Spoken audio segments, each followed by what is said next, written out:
नमस्कार दोस्तों। डॉक्टर भीमराव अंबेडकर विश्वविद्यालय के सामुदायिक रेडियो स्टेशन 90.4 मेगाहर्ट्ज आगरा की आवाज पर मैं पूजा एक बार फिर से आप सभी का हार्दिक अभिनंदन करती हूँ। विशेष कार्यक्रम जो हम अपने किसान भाइयों के लिए लेकर आ रहे हैं आपके पास, वो लेकर एक बार फिर से हम हाजिर हैं और आज एक और खास शख्सियत हमारे बीच मौजूद हैं।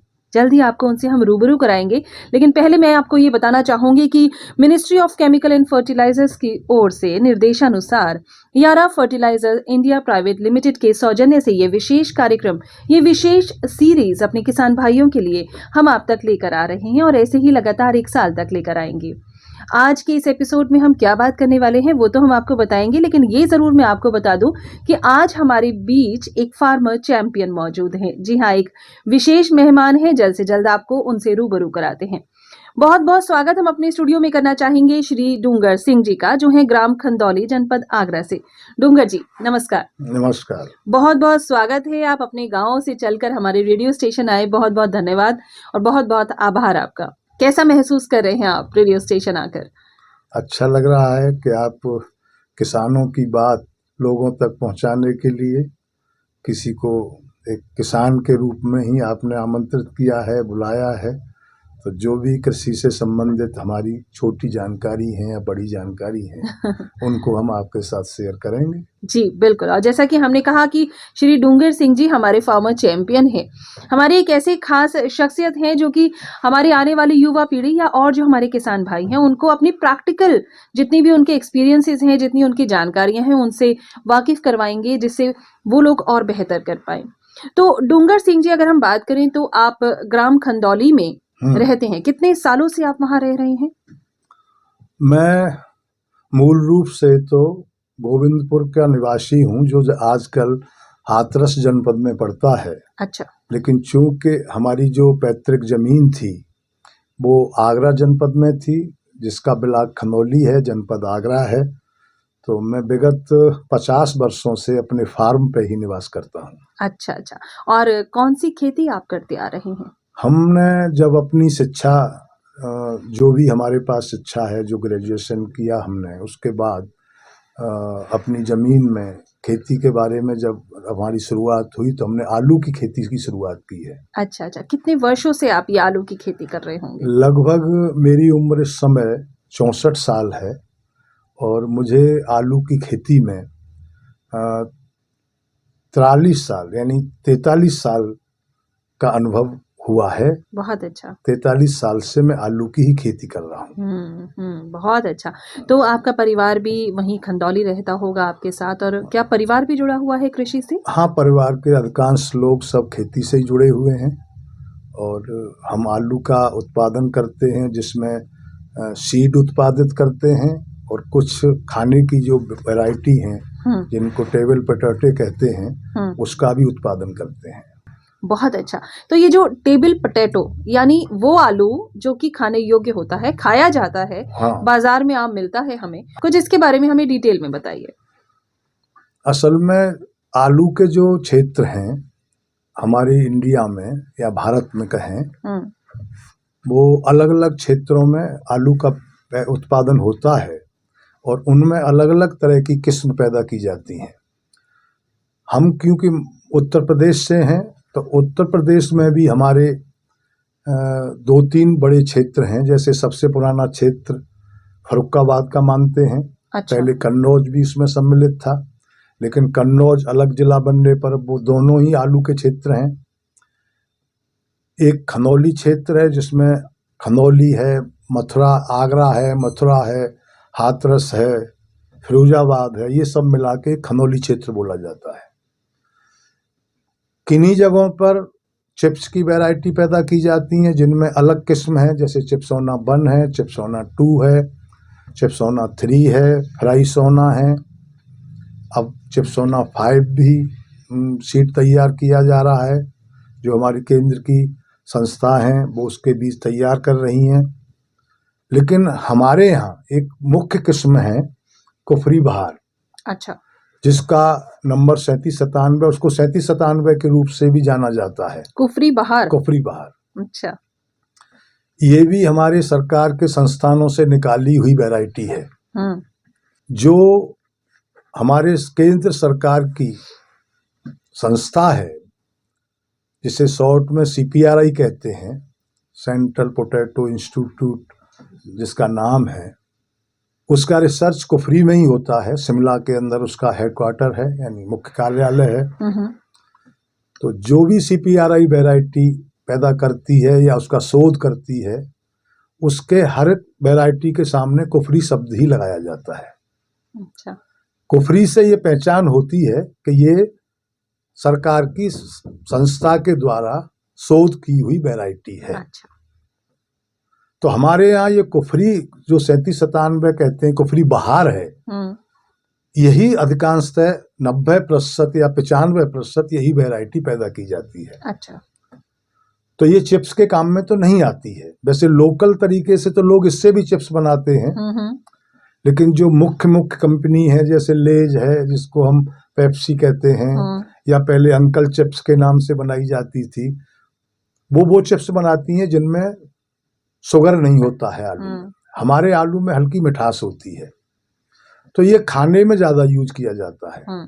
और इसकी मुख्य खपत होती है दक्षिण भारत की जो प्रमुख मंडी हैं, जी जी, जैसे चेन्नई है, मदुरई है, तमिलनाडु की जो मंडी है चेन्नई है, मदुरई है, कुछ आंध्र प्रदेश की मंडी है, विजयवाड़ा है, गुंटूर है, तिरची है, कुछ कर्नाटक के बड़े बड़े शहर हैं जैसे बेंगलोर है। उन जगहों पर हमारी वैरायटी का ही डिमांड रहती है, जिसे हम कहते हैं कि साउथ में हमारे आलू की डिमांड है। हमारे आलू की एक खासियत है कि इसमें शाइनिंग यानी चमक बहुत होती है। अच्छा। इसका आकार गोल होता है इस वैरायटी का, और उन शहरों में उसी तरह की आलू की डिमांड रहती है। जैसे मध्य प्रदेश का एक इलाका है इंदौर, देवास वगैरह, वहां कुफरी की ही वैरायटी, जैसे कुफरी लवकार है, कुफरी ज्योति है, वो वहां उत्पादित की जाती हैं और उनके चिप्स भी बनते हैं। तीसरा, मेरठ की तरफ जो इलाका है, वहां सीड के लिए ज्यादा आलू पैदा किया जाता है। अच्छा। मेरठ की तरफ की जो मिट्टी है वो थोड़ी काली है, उसमें सीड में ये कोई फर्क नहीं पड़ता है कि ये सफेद है या काला सीड है। हमारे आलू की इसलिए डिमांड है कि यहाँ की बलुई दोमट मिट्टी में है आलू किया जाता है, इसमें डिमांड ज्यादा रहती है, इसमें चमक ज्यादा रहती है। चमक की वजह से? चमक की, और खाने में भी टेस्टी है। अच्छा अच्छा। इसकी सब्जी जो बनाई जाती है या अन्य उत्पाद हैं, जैसे महाराष्ट्र में बड़ा पाव कहते हैं, समोसा जिसको कहते हैं, उसमें भी ये आलू काम आता है।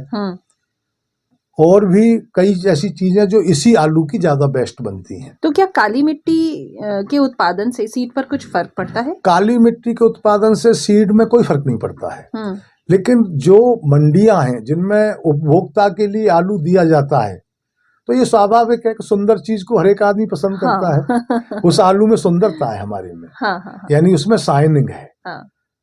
और आलू भी मजबूत है, क्योंकि आलू सिर्फ इसके लिए नहीं किया जाता है कि हम एक महीने के उपयोग के लिए आलू पैदा करें। जैसे इस समय आलू की खुदाई चल रही है, ये जनवरी का महीना है, दिसंबर से ही आलू बाजारों में नया आने लगा है। उन आलूओं में कच्चापन होता है, पानी का भाग ज्यादा होता है, छिलका मजबूत नहीं होता है, तो इस समय उससे पूर्ति हो रही है। लेकिन मार्च के बाद कोई फसल नहीं है, हमारे आलू का भंडारण मार्च में होता है। तो मार्च से लेकर दिसंबर तक फसलें या तो हैं नहीं, और हैं भी तो बहुत कम है, वो हमारे देश की पूर्ति नहीं कर पाती हैं। तो ये जो इलाके हैं, जैसे एक खनौली का कहे, आगरा का कहें, एक इलाका ये है, एक फर्रुखाबाद का इलाका है, एक मेरठ का इलाका है, 3 इलाके तो उत्तर प्रदेश के हैं। उत्तर प्रदेश के बाद बंगाल में आलू किया जाता है। अच्छा। उस आलू का भी भंडारण ही किया जाता है। यूपी के आलू का भी भंडारण ही किया जाता है। इसका कारण है कि हमारे आलू की फरवरी के अंतिम सप्ताह में खुदाई शुरू होती है, और 20 मार्च तक इसका भंडारण जरूर करना पड़ता है, क्योंकि उस समय यहाँ गर्मी का मौसम होता है।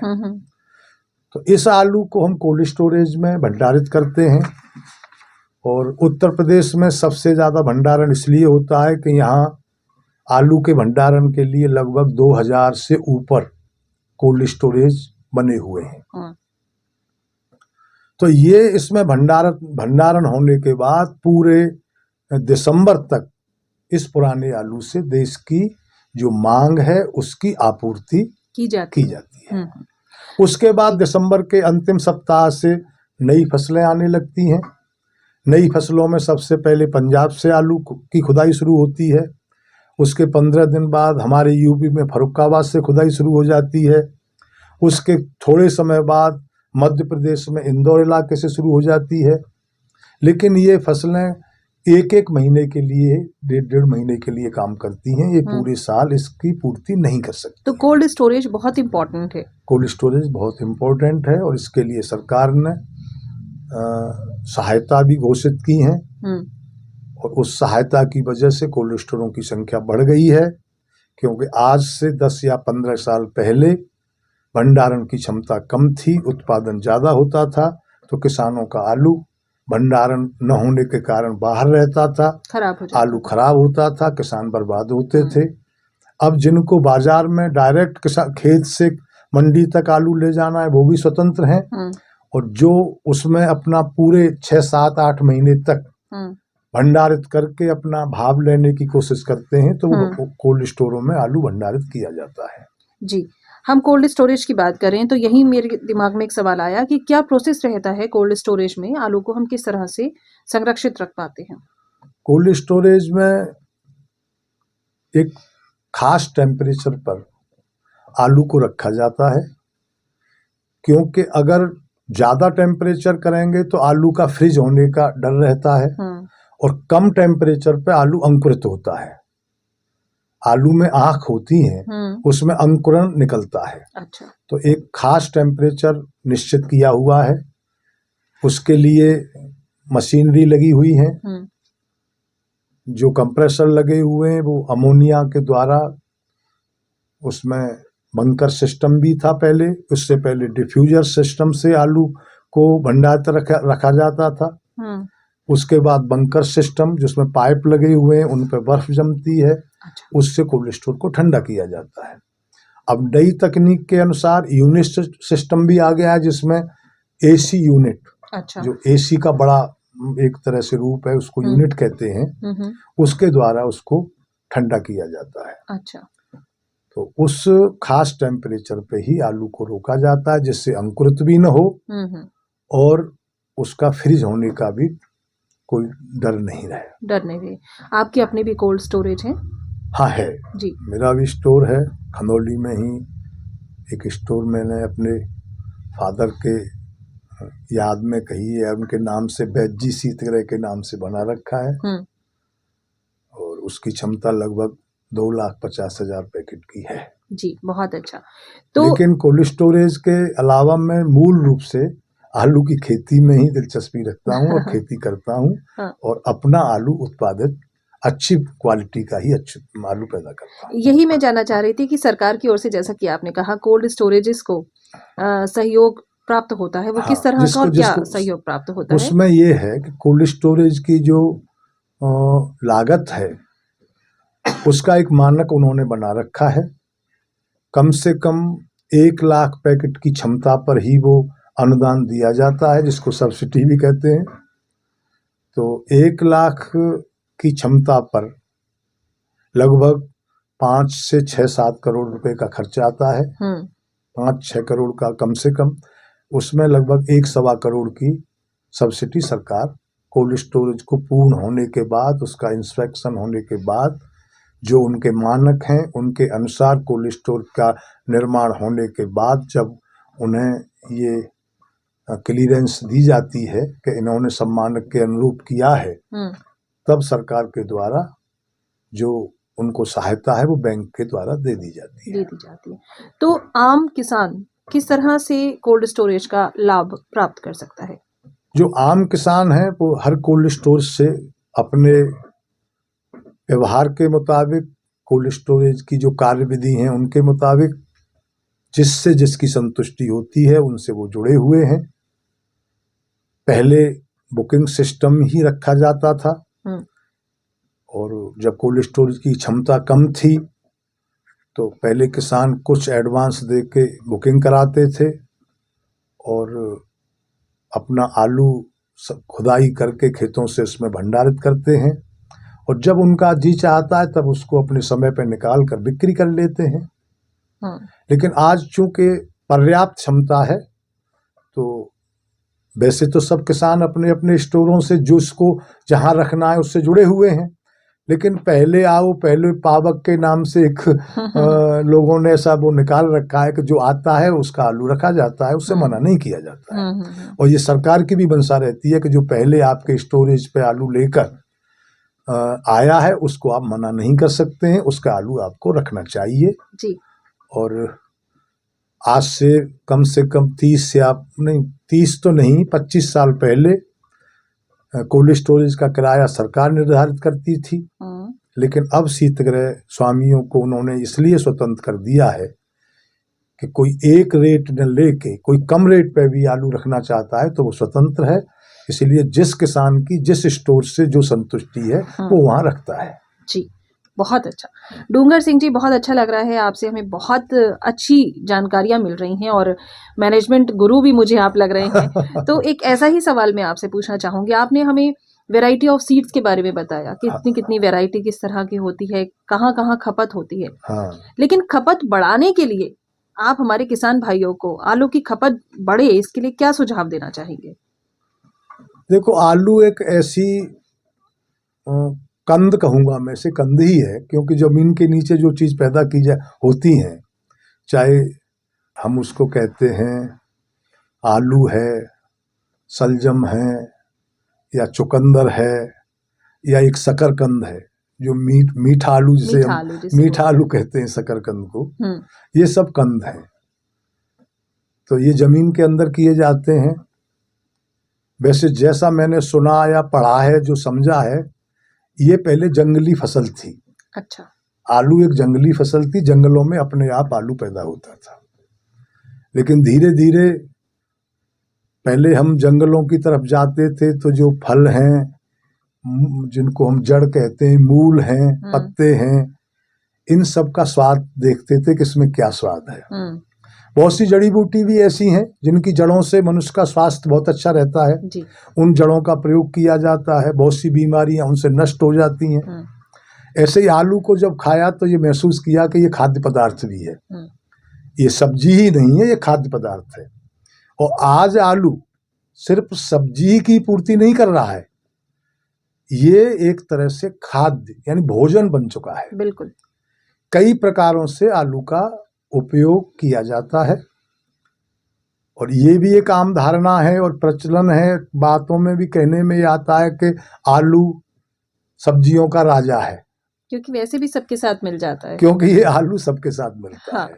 अकेला भी आलू की सब्जी बनती है और हर अन्य जो हमारी सब्जियां हैं, जैसे गोभी है, पत्ता गोभी है, फूल गोभी है, सेम की फली है या और भी बहुत सी सब्जियां हैं, उनमें मिला के भी पालक के साथ भी बनाया जाता है। हम कह सकते हैं कि हर व्यक्ति जो है, हर वर्ग का व्यक्ति आसानी से इसको ले सकता है, ये उसकी पहुंच तक है। बिल्कुल उसकी पहुंच तक, क्योंकि इसका उत्पादन बड़े स्केल पे यानी बड़े क्षेत्र में होता है।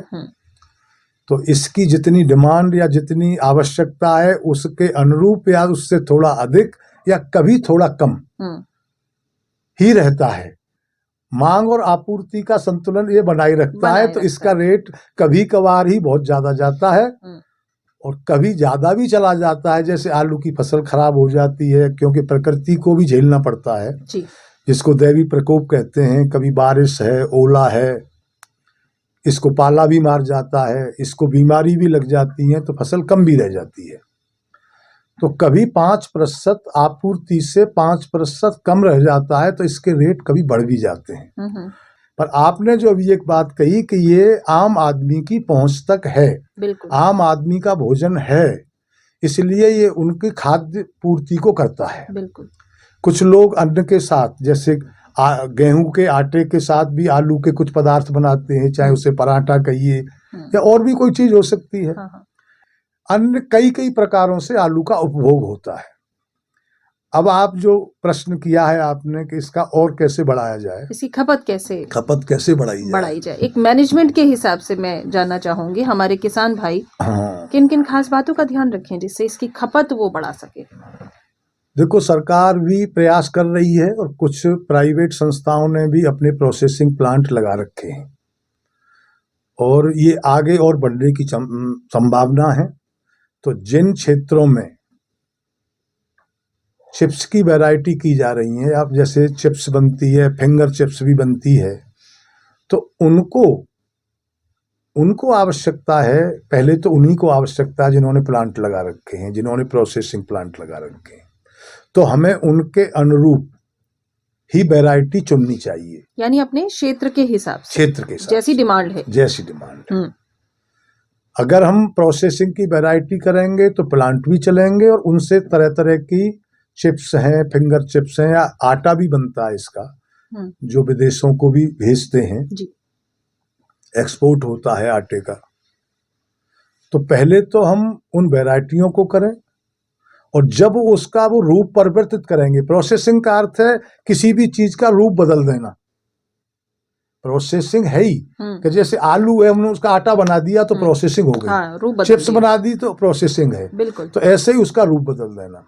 तो जब हम उसका रूप बदलेंगे तो मनुष्य का ये एक स्वभाव है कि वो तरह तरह की चीजों को पहले तो देखता है ये क्या चीज है, फिर उसको चखता है यानी खाता है, खाने के बाद उसका टेस्ट देखता है, तो ऑटोमेटिक उसको लगता है ये बड़ा टेस्टी चीज है, बड़ी अच्छी चीज है और इससे हमारे स्वास्थ्य पर कोई असर नहीं पड़ रहा है।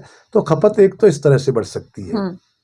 दूसरा, मैंने अभी कहा था आपसे कि इलाके अलग अलग हैं, मिट्टी अलग अलग हैं, अलग अलग तरीके हैं, अलग अलग लोगों की जानकारियां हैं।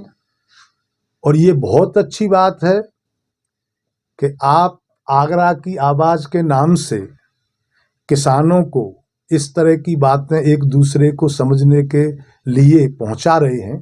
इससे भी लोगों की गतिविधियां बढ़ती हैं।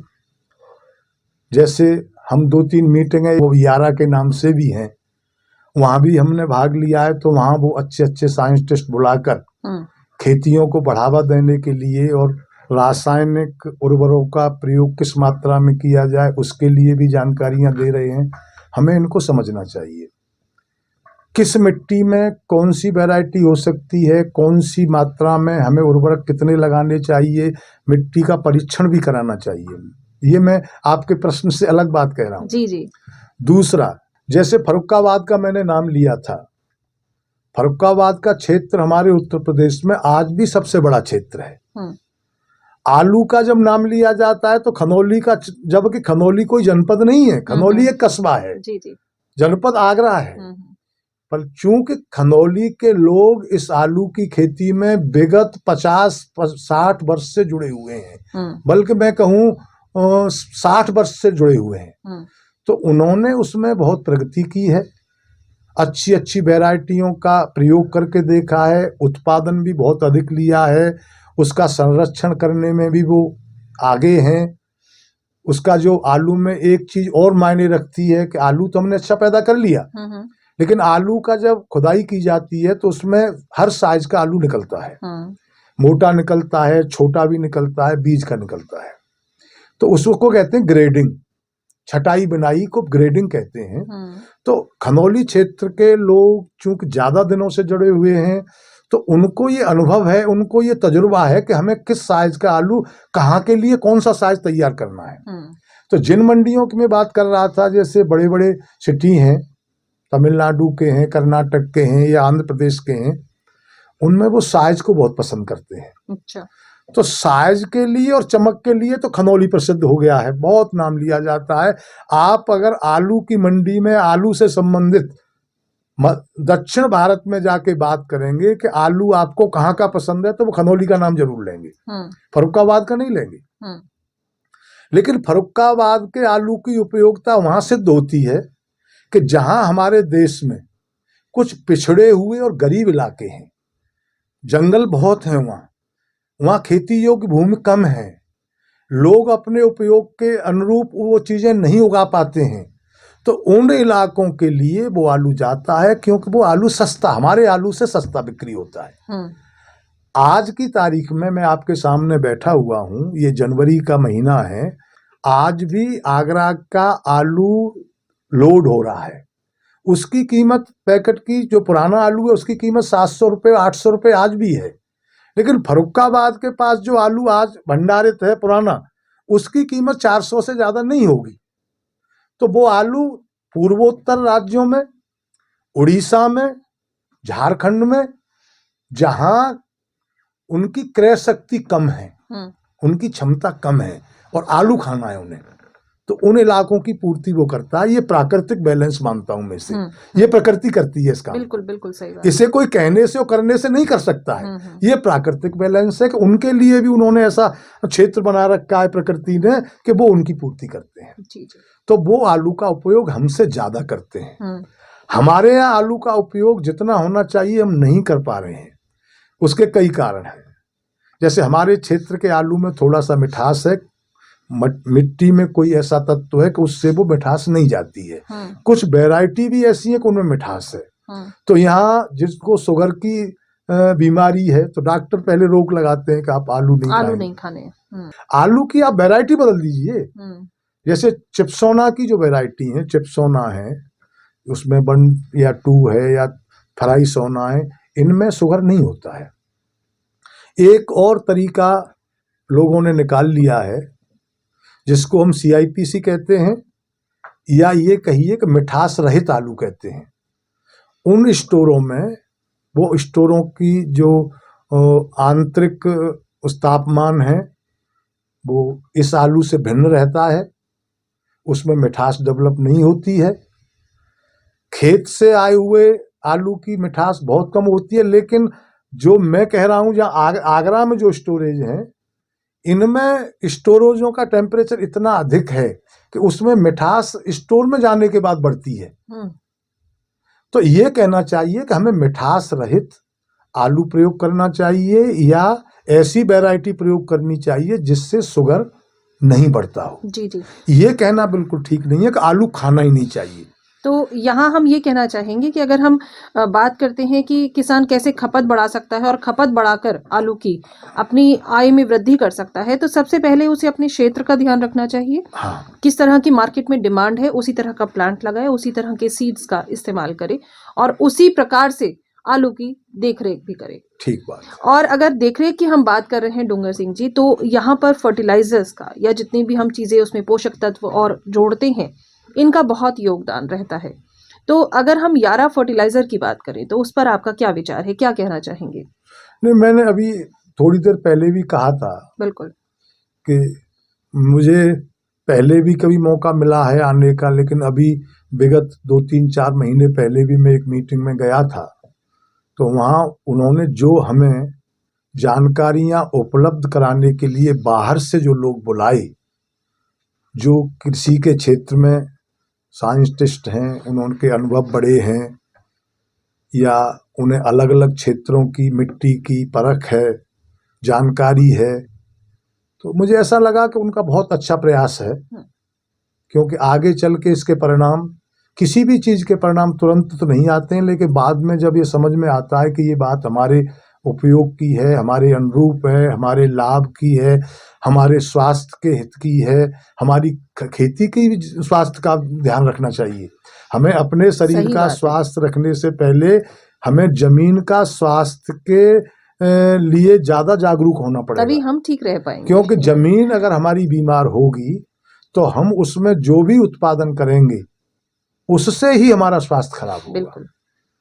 तो ये कम जानकारी की वजह से, या पहले तो परंपरागत खेती थी, अब हम आधुनिक खेती की तरफ जा रहे हैं। तो आधुनिक खेती की तरफ जाने से पहले हमें अंधी दौड़ में नहीं दौड़ना चाहिए। हमें पहले जान लेना चाहिए कि हमें किस चीज की कितनी आवश्यकता है, कितना उपयोग करना है, उतना ही उसका प्रयोग करना चाहिए। तो उसमें यारा की भूमिका मैं अच्छी मानता हूँ। बिल्कुल बिल्कुल। और ये जानकारी बेहतर तरीके से आप तक पहुंचाता है यारा फर्टिलाइजर्स इंडिया प्राइवेट, इसको मैं मानता हूँ। जी जी। तो डूंगर सिंह जी, आज आप हमारे स्टूडियो में आए, आज आपने हमारे किसान भाइयों से इतनी बेहतरीन जानकारियां साझा की हैं, ये तो बहुत ही काबिले तारीफ है और इसके लिए हम आपका बहुत बहुत आभार व्यक्त करना चाहेंगे। बहुत बहुत धन्यवाद हमारे स्टूडियो में आने के लिए। आपको भी बहुत बहुत धन्यवाद देता हूं कि आपने इतने सरल तरीके से और मुझे प्रश्न पूछे जिनका कि मैं कुछ हद तक या कहीं तक अपनी बात कहने में सक्षम हो पाया हूँ या नहीं हो पाया हूँ ये तो नहीं कहूँगा, पर आपने बड़ी सरलता से मुझे बात पूछी है और मेरे पास जो छोटी जानकारियाँ जो मैंने अब तक थोड़ा बहुत देखा है, सुना है, समझा है, उसके बारे में मैंने आपको बताया है। जी। मैं सभी का अभिवादन करता हूँ, खास करके आपके आगरा की आवाज़ सामुदायिक रेडियो केंद्र का। आगरा की आवाज़ अब और किसानों की आवाज़ बन चुकी है। और सभी किसान भाइयों को प्रणाम करता हूँ, उनको नमस्कार करता हूँ और मैं ये उनसे आग्रह भी करता हूँ कि खेती के तरीकों में अपनी पूरी जानकारी के साथ ही कार्य करें और बच्चों को शिक्षित जरूर बनाएं। वाह, बहुत अच्छा। बच्चों को शिक्षित जरूर बनाएं। धन कमाना इतना जरूरी नहीं है जितना बच्चों को योग्य बनाना और शिक्षित करना जरूरी है, क्योंकि कृषि भी आज शिक्षित लोगों का ही कार्य रह गया है। ये अशिक्षा से काम नहीं चल पाए। बिल्कुल, विज्ञान ने इतनी तरक्की की है कि अब हमारी कृषि भी विज्ञान पर निर्भर करती है और ये बहुत ज़रूरी है कि हमारे युवा वर्ग आगे आएँ और आगे बढ़कर कृषि के क्षेत्र में भी नाम रोशन करें, कृषि के क्षेत्र में भी नई क्रांति लेकर आएँ। डूंगर सिंह जी, चलते-चलते आपने बहुत अच्छी बात कही है, बहुत अच्छी जानकारी हमारे साथ साझा की है। बहुत-बहुत धन्यवाद हमारे स्टूडियो में आने के लिए। आपका भी बहुत-बहुत धन्यवाद। धन्यवाद। नमस्कार। तो होगी आपसे फिर से मुलाकात इसी प्रोग्राम के साथ में, तब तक के लिए पूजा को दीजिए इजाज़त। नमस्कार।